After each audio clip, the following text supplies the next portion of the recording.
اس فتنے کے دور میں اسی حساب سے پھر انتظام بھی کرنے کی کوشش کریں. دیکھیں آپ مکلف ہیں کوشش کے. دوسری چیز آپ کی یہ دیکھی جائے گی کہ اس کے لیے آپ نے کوشش کیا کی.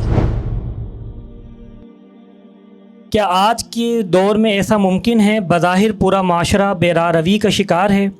اسلامی تعلیمات پر عمل اسی طرح ممکن ہے جیسا صحابہ کرام رضوان اللہ علیہ مجمعین کے دور میں تھا، جبکہ اس وقت خود نبی مہربان صلی اللہ علیہ وسلم رہنمائی کے لیے موجود تھے. بسم اللہ، یہ بہت اچھا سوال ہے، اور میں نے جس طرح آپ کے سامنے وضاحت کی ہے نا، سورہ انعام کی آخری آیت کی تفسیر ضرور پڑھیے گا. ہر شخص کے اپنے حالات ہیں، اس کے لیے کیا کرنا ممکن ہے اور کیا کرنا ناممکن ہے، اس کا علم نہ اس کو ہے، اس کا علم اللہ رب العالمین کو ہے. نبی پاک صلی اللہ علیہ وسلم کی وہ حدیث میں آپ کو یاد دلاؤں کہ جس میں آپ نے کہا کہ ایک وقت ایسا آئے گا کہ ایمان پر عمل کرنا ایسا ہوگا جیسے آدمی نے جلتا ہوا انگارہ اپنے ہاتھ میں لے لیا. ایک اور حدیث آپ کو یاد دلاؤں گا جس میں آپ صلی اللہ علیہ وسلم نے کہا کہ میرے بھائی، اور صحابہ نے کہا کہ اللہ کے رسول ہم آپ کے بھائی ہیں.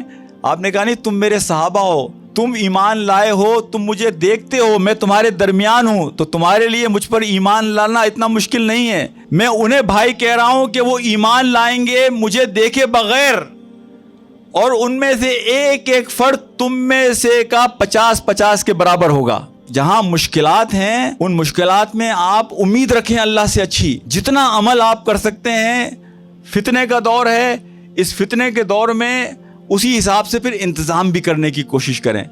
دیکھیں آپ مکلف ہیں کوشش کے، آپ نتائج کے مکلف نہیں ہیں. اللہ آپ سے کبھی یہ نہیں پوچھے گا کہ آپ نے یہ کام کیوں نہیں کیا تھا. اللہ آپ سے یہ پوچھے گا کہ آپ نے اس کے لیے کوشش کیا کی تھی. میں اس کے لیے صرف آپ کو 2 چیز کہتا ہوں. ایک، اللہ یہ دیکھے گا کہ آپ کی دعائیں کیا تھیں. آپ اللہ سے دعا کرتے تھے کہ یا اللہ میرے لیے اس راستے پہ چلنا آسان کر دے، مشکلات کا دور ہے، فتنے کا دور ہے، میرے لیے چیزوں کو آسان کر دے. پہلی چیز آپ کی دعائیں. دوسری چیز آپ کی یہ دیکھی جائے گی کہ اس کے لیے آپ نے کوشش کیا کی. اور اسی 2 بنیاد کے اوپر ہمارا اور آپ کا حساب کتاب ہوگا. صحابہ کا زمانہ وہ ظاہر بات ہے ایک بہترین زمانہ تھا. آپ کی موجودگی اس کی کوئی مثال دنیا میں دوبارہ آ نہیں سکتی. لیکن میرے اور آپ کے لیے بھی میرے نبی محترم نے بے شمار خوشخبریاں دی ہیں.